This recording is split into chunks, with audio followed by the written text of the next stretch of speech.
여러분 안녕하십니까? 네, 오늘 예배 자리에 나온 여러분들 모두를 환영하고 진심으로 축복합니다.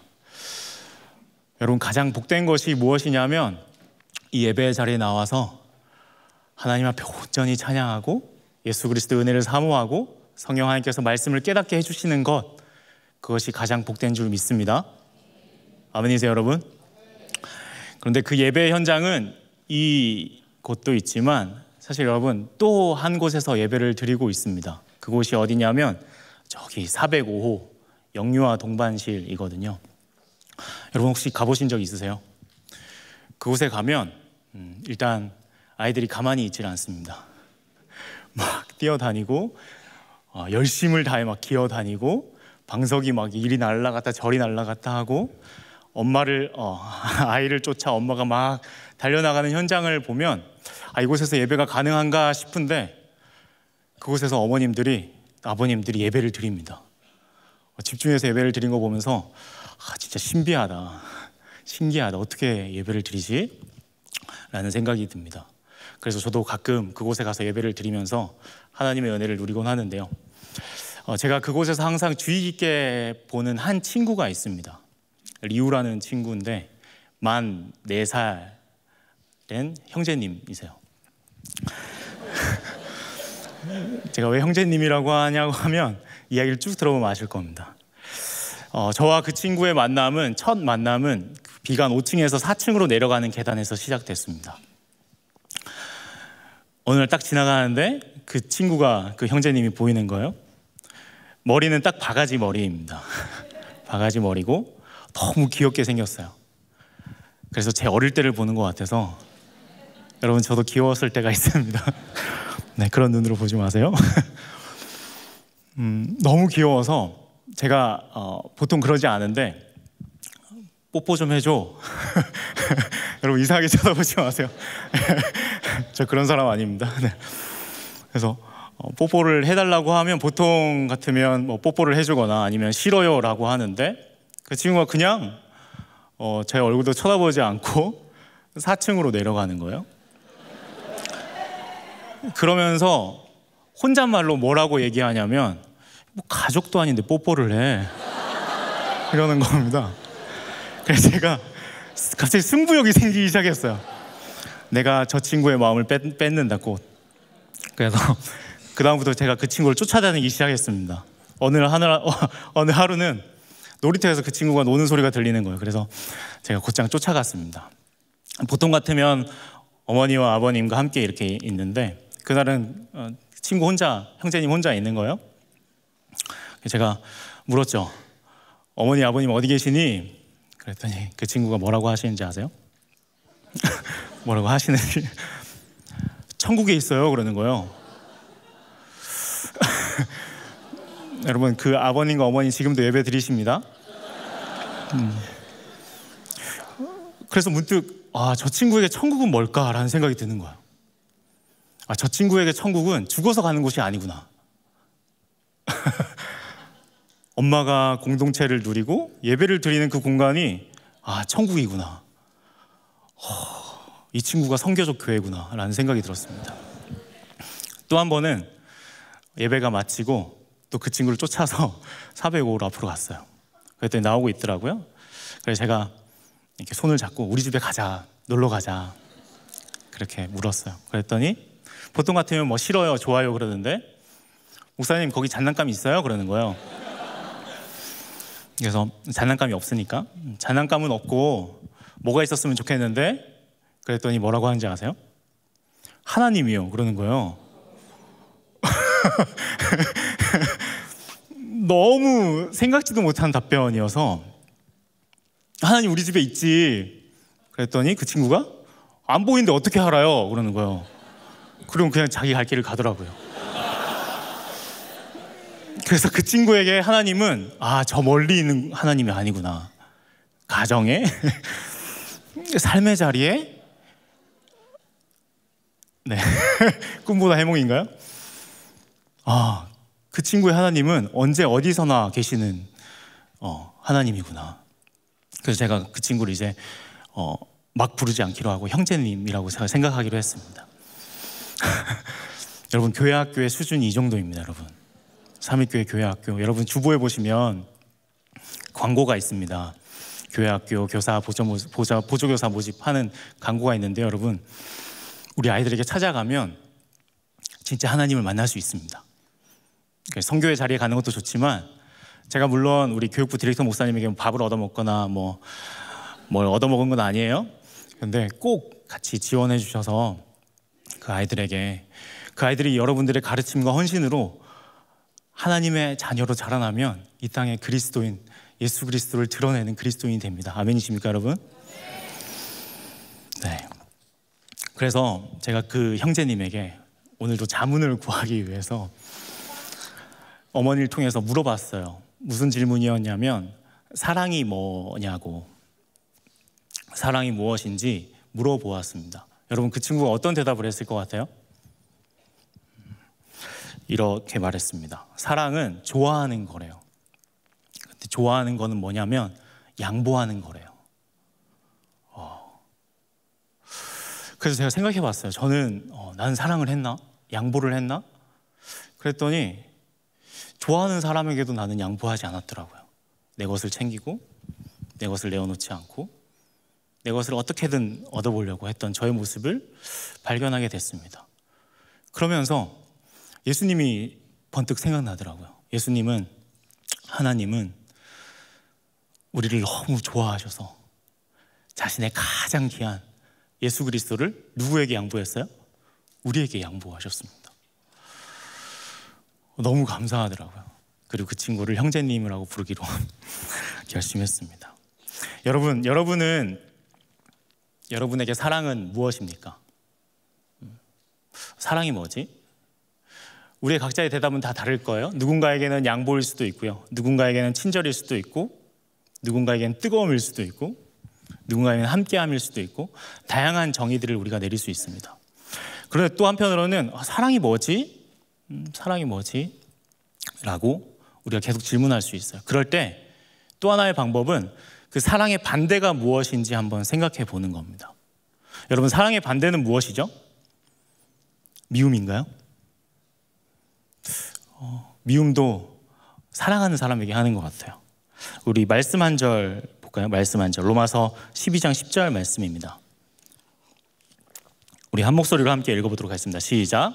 형제를 사랑하여 서로 우애하고 존경하기를 서로 먼저 하며. 이 말씀에 보시면 형제를 사랑하여 우애하고 어떻게 한다죠? 존경합니다. 사랑은 누군가의 존재를 진지하게 여기는 것입니다. 그리고 더 나아가서는 관심을 갖는 것입니다. 그리고 더 나아가서는 책임을 지는 것입니다. 그러면 그 사랑의 반대는 무엇이냐면 그 사람을 존재하지 않는 것처럼 취급하는 것이에요. 결국 사랑의 반대는 무관심입니다. 우리 따라 볼까요? 무관심. 사랑의 반대는 바로 무관심입니다. 그러면 그 사랑의 관심, 그것은 가장 작게는 여러분 무엇부터 시작하나요? 관심의 시작, 그것은 바로 인사부터 시작합니다. 인사. 그래서 우리가 서로 인사하는 거 굉장히 중요한 것입니다. 누군가의 존재를 인식하고 진지하게 여기고 그에게 관심을 가짐으로 함께하는 것, 그 가장 작은 시작은 인사입니다. 우리 옆 사람하고 같이 우리 두 마디로 한번 인사했으면 좋겠는데, 우리 11시까지 넘어서 기도해요. 먼저 가면 밥 사세요. 네. 여러분, 이거 인사는 아닌데 그냥 제 계획이었습니다. 사랑의 반대가 무관심이라면 온전한 사랑은 누구에서부터 나타나냐면 하나님으로부터 나타나기 시작합니다. 요한 1서에 보면 하나님은 사랑이라 말씀합니다. 결국 하나님의 그 사랑이라는 것은 무엇이냐면 결국 성부 하나님께서 성자 예수님을 향하여 끊임없이 관심을 가지시고 책임을 가지시고 함께하는 것입니다. 그러면 성자 하나님은 누구를 향할까요? 성자 하나님은 성령 하나님을 향하여 관심을 가지십니다. 그리고 함께 하십니다. 그리고 성령 하나님은요, 다시금 성자 하나님을 바라보시고 성자 하나님에게 모든 자신의 관심을 돌리십니다. 그럼 성자 예수님은요, 성자 예수님은 다시금 하나님께로 그 관심을 돌리십니다. 그리고 그 궁극적인 사랑은, 그 삼위일체 하나님은 언제나 누구에게 그 사랑을 향할까요? 맞습니다. 우리를 향하여 끊임없이 관심을 가지시고 지켜오십니다. 고린도 전서 13장 5절 말씀에 보면 이렇게 적어 놓고 있습니다. 사랑은 자신의 유익을 구하지 않는데요. 제가 이 말씀을 묵상하면서 하나님께서 우리에게 보이지 않는 이유를 알게 되었습니다. 무슨 말이냐면 진짜 사랑은 보이지 않더라고요. 자신을 드러내지 않고 다른 이의 평안과 기쁨만을 구합니다. 그리고 정작 자신의 모든 모습은 감추게 됩니다. 하나님께서 궁극적인 사랑이시기에 우리를 사랑하심으로 자신을 절대 드러내지 않으십니다. 그래서 제 인생에 결정했어요. 어떤 걸 결정했냐면, 내 인생이 힘들고 어렵고 하나님이 보이지 않는 것처럼 느껴질 때, 그래, 하나님이 나를 더 사랑하시고 계시는구나. 여러분, 이것은 정신승리가 아닙니다. 그래, 내가 힘들수록 하나님은 더 사랑하셔 라고 하는 정신승리가 아니라, 요셉도 그러했어요. 요셉이 감옥에 갇혔을 때 누구예요? 바로의 하인들을 만나게 됩니다. 그리고 그 바로의 하인들의 꿈을 해석해 주죠. 그리고 그 하인들이 너를 기억해서 너를 꺼내줄 거야 라고 말합니다. 그런데 꺼내주나요? 그렇지 않습니다. 요셉은 언제 나갈지 매일매일 숫자를 세면서 하루, 이틀, 한 달, 두 달, 1년 언제 나갈지 하염없이 기다립니다. 아마 요셉에게 하나님은 보이지 않았을 것입니다. 언제 하나님이 나를 구원해 주실지, 언제 나를 이곳에서 꺼내 주실지 보이지 않았을 거예요. 그런데 그 시간은 그 요셉을 하나님께서 지키는 시간이었습니다. 많은 정적들로부터, 많은 어려움으로부터 감옥에 있음으로 지켜주시는 시간이었습니다. 그것을 담임 목사님께서는 히든 타임이라고 하셨습니다. 결국 하나님이 우리에게 보이지 않는 것만 같을 때, 사실 그때는 하나님께서 여러분들을 가장 사랑하신 줄 믿습니다. 그리고 나서 요셉이 이런 고백을 해요. 창세기 45장 5절 말씀에 보시면 어떻게 고백하고 있냐면, 하나님이 생명을 구원하시려고 나를 당신들보다 먼저 보내셨다 말하고 있습니다. 그래서 자신의 인생에서 하나님이 나의 생명을 먼저 구원하시려고 그곳에 있게 하셨고, 또 하나는 그 생명을 구원하시려고 내 생명을 구원하였듯 당신들의 생명을 구원하려고 그곳에 보내셨다고 고백하고 있습니다. 여러분, 올 여름 선교 주제가 뭐죠? 네, 내가 너를 보내리라. 항상 볼 때마다 내너보리 가를레라. 네. 아내가 이런 거 하지 말라고 했는데 네, 죄송합니다. 그래서 내가 너를 보내리라. 내가 너를 보내리라. 이것이 무슨 말씀, 무슨 의미일까요? 요한복음 3장 16절 말씀, 여러분이 너무나도 잘 아시는 이 말씀 함께 읽어보도록 하겠습니다. 시작. 하나님이 세상을 이처럼 사랑하사 독생자를 주셨으니 이는 그를 믿는 자마다 멸망하지 않고 영생을 얻게 하려 하심이라. 하나님은 너무 사랑하셔서요, 수많은 선지자와 사람들을 이스라엘 백성에게 보내주셨습니다. 그리고 보내다 못해 누구까지 보내냐면 예수 그리스도까지 보내십니다. 그리고 또 누굴 보내시죠? 예수님은 성령 하나님을 보내십니다. 여러분들에게도 그 성령 하나님을 보내셨고요. 그리고 예수님을 믿는 수많은 사람들을 여러분들의 인생의 곳곳마다, 내가 지치고 넘어질 때, 내가 의심이 들 때, 그때마다 성령 하나님을 보내주시고 수많은 사람들을 보내주셨습니다. 이 표, 내가 너를 보내리라 라고 하는 이 말은 달리 말하면 내가 너를 사랑해, 그래서 너를 보내고 예수 그리스도를 보내고 성령 하나님을 보내는 거야 라고 말씀하시는 장면입니다. 오늘 말씀도 예수님께서 70인을 각 동네와 지역으로 보내고 있습니다. 그리고 나서는 추수할 것이 많으니 추수할 일꾼들을 많이 구해라 라고 하면서 또 뭐라고 말씀하시냐면 너희들이 가는 그곳은 마치 양을 이리 늑대 너를 해치는 존재들에게 보내는 것과 같다라고 오늘 1절부터 3절 말씀은 말하고 있습니다. 과연 그것이 제자들과 70인에게만 말하고 있는 것일까요? 그렇지 않을 겁니다. 예수님은 우리에게도 동일하게 우리의 삶의 자리로 보내는 말씀입니다.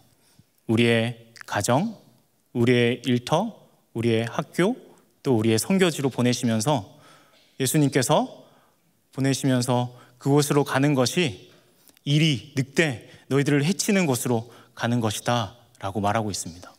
근데 여러분 여기서 중요하게 볼 말씀 한 절이 있습니다. 그것이 무엇이냐면 우리 1절 말씀을 다시 한번 봤으면 좋겠는데요.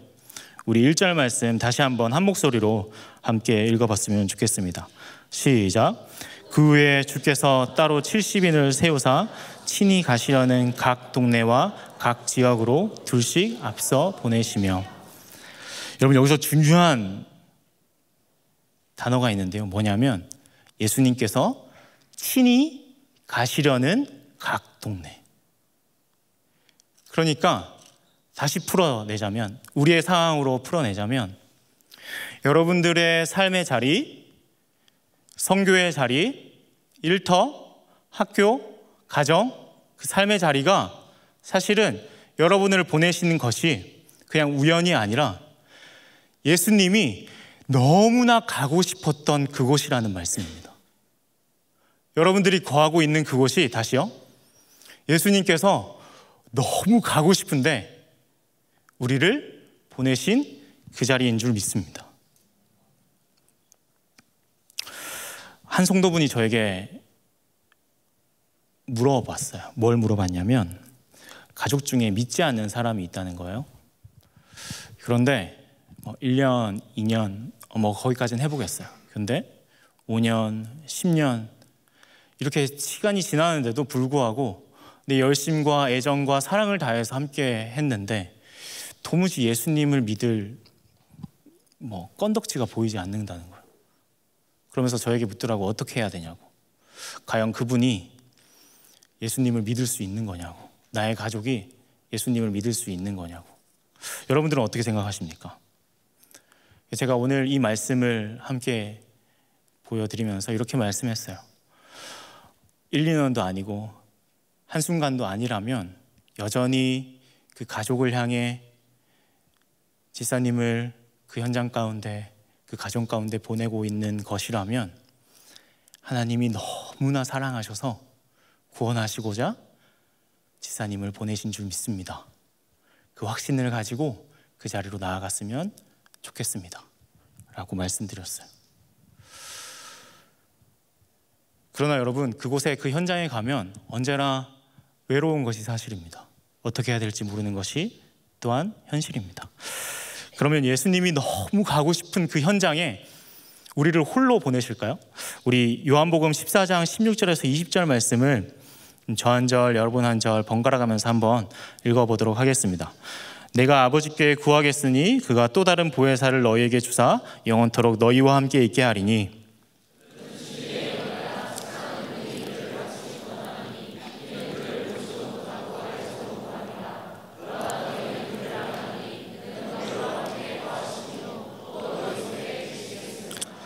내가 너희를 고아와 같이 버려두지 아니하고 너희에게로 오리라.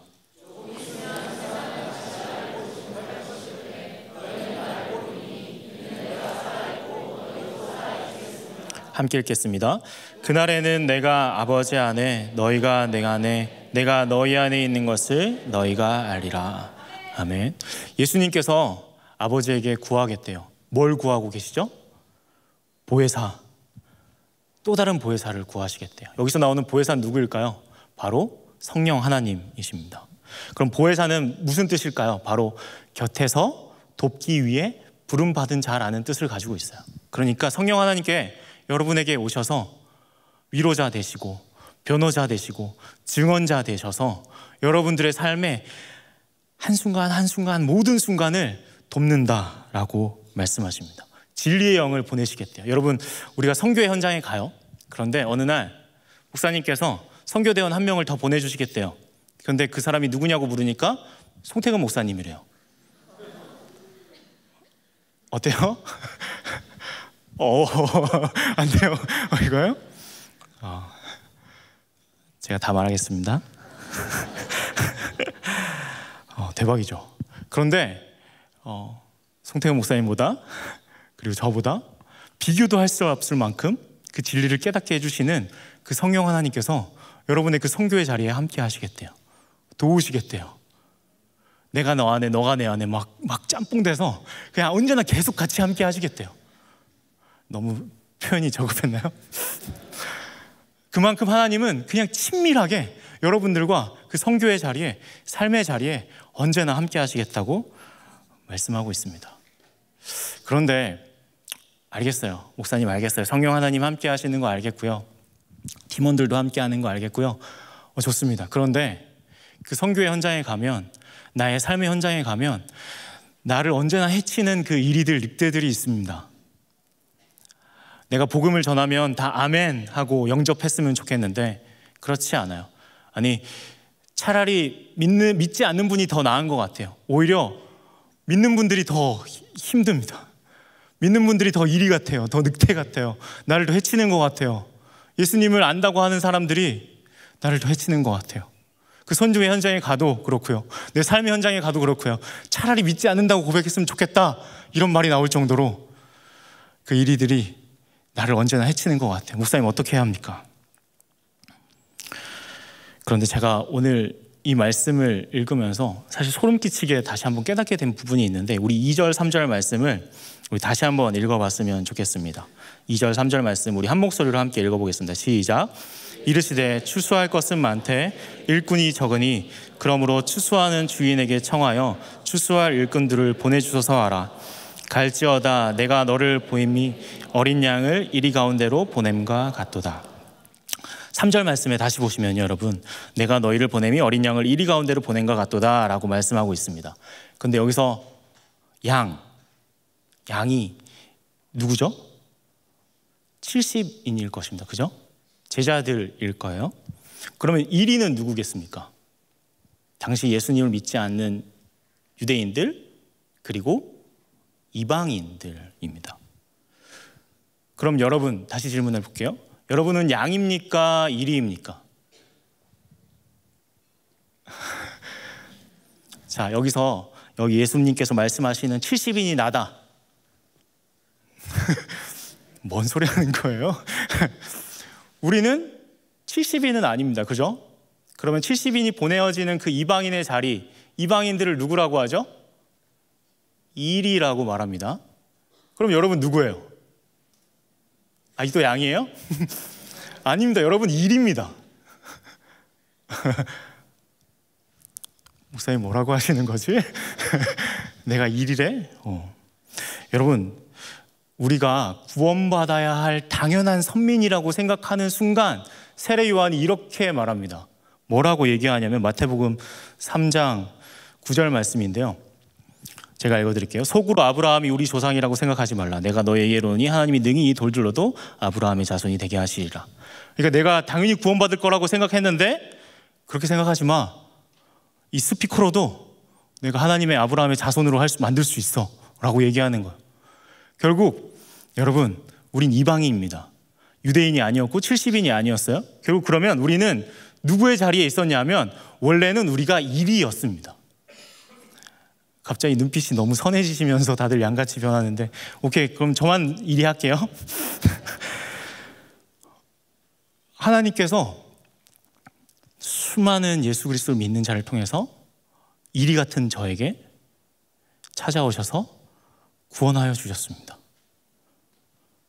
2위 같은 저에게, 늑대와 같은 저에게 매일매일 하는 저의 말과 행동들이 누군가를 해치는 저를 향하여 하나님은 예수 그리스도를 보내주셨습니다. 그 양을 저에게 보내주셨습니다. 사실 우리는 그 구원을 한없이 그 감사함으로 은혜일 수밖에 없다라고 외치는 자들입니다.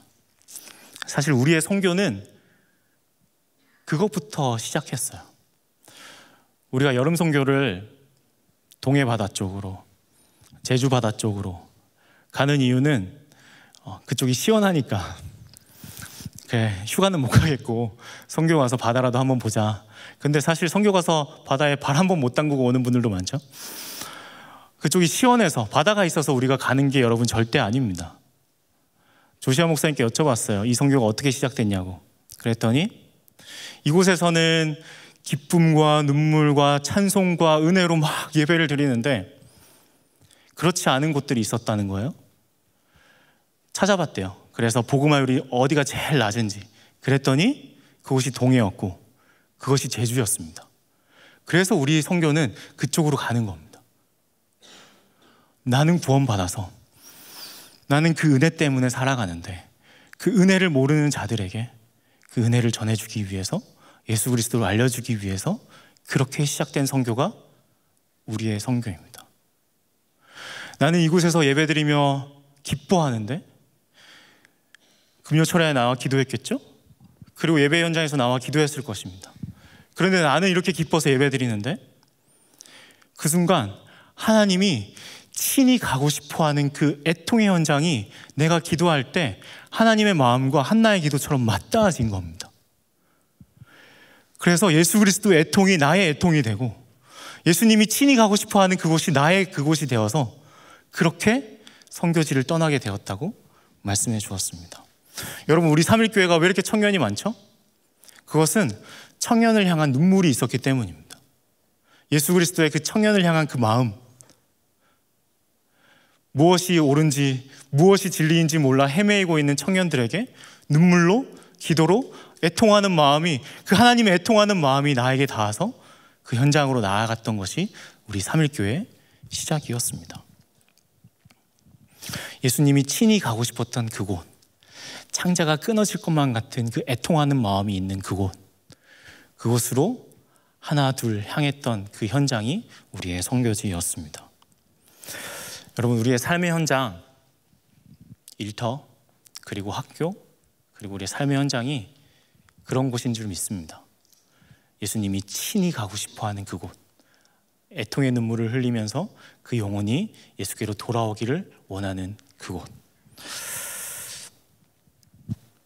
그곳에서 우리 기억했으면 좋겠습니다. 다른 것을 기억하는 것이 아니라 먼저는 예수님이 친히 가고 싶어하는 곳이었구나. 나의 삶의 현장이, 나의 선교의 현장이. 그리고 그곳은 이리들이 있고 나를 해치는 자들이 있지만 사실은 내가 그런 자였고 내가 하나님을 찾지 않은 자였는데 하나님은 끊임없이 찾아오시고 또 찾아오시고 또 찾아오시고 또 찾아오셔서 나를 구원하신 것처럼 나를 통해서, 나를 보내심으로 그 생명을 구원하시기 위해 나를 그곳에 있게 하신다는 것.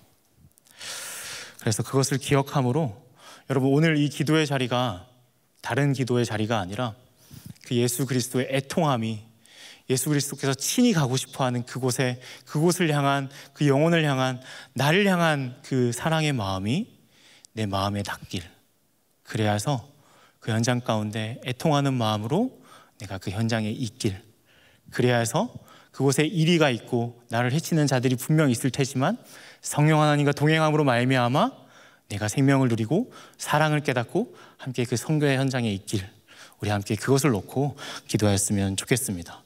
우리 함께 찬양하심으로 또 함께 기도하였으면 좋겠습니다. 우리 같이 찬양할 때 우리 마지막으로 함께 불렀던 찬양 함께 하시면서 우리 기도 제목을 놓고 기도하도록 하겠습니다.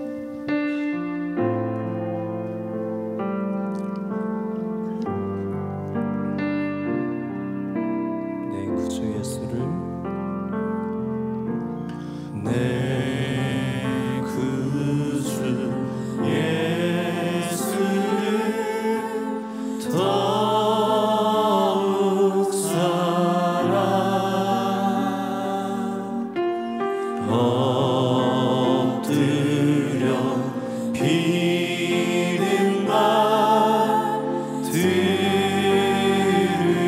들으소서. 내 진정 소리, 내 진정 소원이 내 구주 예수를 더욱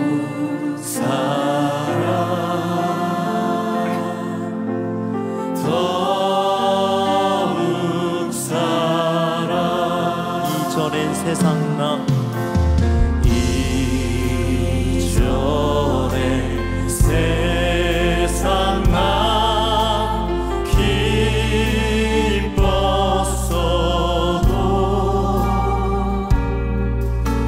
지금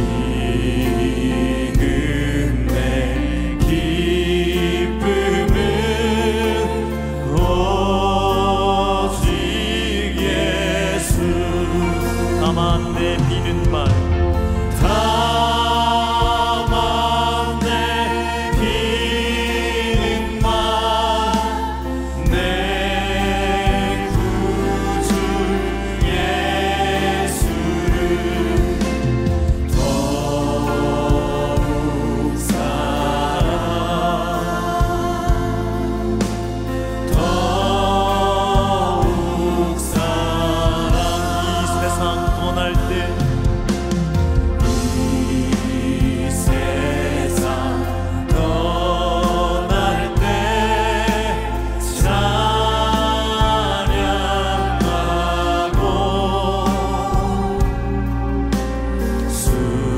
숨질 때 하는 말, 이것일세.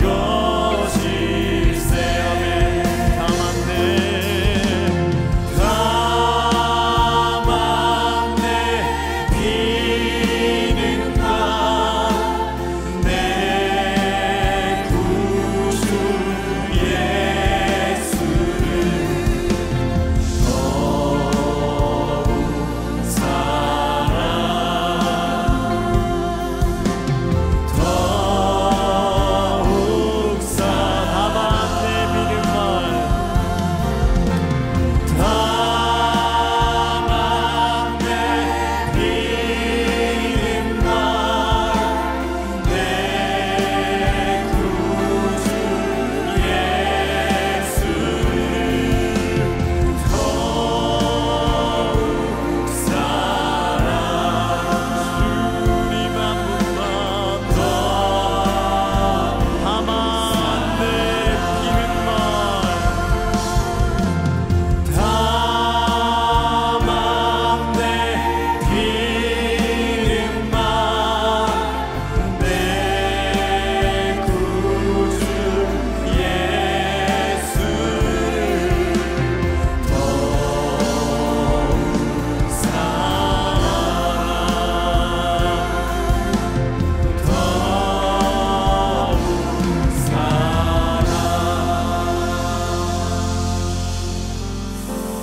우리 이 시간 말씀을 놓고 함께 기도하였으면 좋겠습니다. 하나님, 내가 가는 그 삶의 현장, 나의 일터, 나의 가정, 나의 삶의 자리 가운데 하나님, 그곳에는 늑대들이, 이리와 같은 이들이 너무나도 많음을 고백합니다. 그 현장에 있기가 사실 쉽지 않습니다. 그러나 하나님, 성령 하나님, 나와 함께하여 주시옵소서. 위로하여 주시고 힘을 허락하여 주시옵시고 증언하여 주시옵소서. 또 하나님, 우리가 선교를 떠납니다. 우리 그 선교의 현장에서 성령 하나님이 함께 계신 줄 믿고 담대히 복음을 전하게 하여 주시옵소서.